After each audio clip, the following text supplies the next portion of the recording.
makuha ka natin is ang kanang moral lesson, or kaniba siya na picture is magical, or kaniba siya na picture is imaginative lang or illusion lang nato mga tao. So, ang first picture kay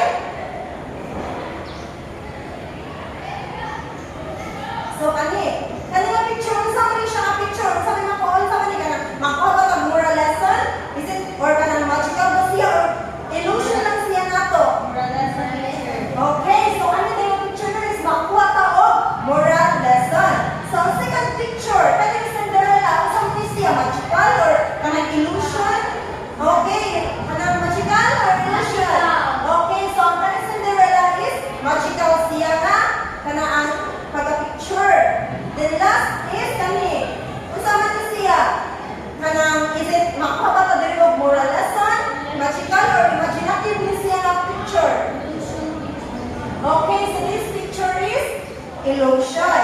So kanon na mo idea og kung sa makuha ka ng topic karong adlaw? Yes, Sheila. Sorry, teacher. Okay, you have a point, but kanang ang atong topic karon i-introduce na ko. So, our topic for today is all about fables, fairy tales, and fantasy. So, for us to know kung unsa gud sila, unsa ba niyang fables, unsa ang fairy tales, ug unsa ang fantasy, ato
fables and fairy tales. Unsa pa?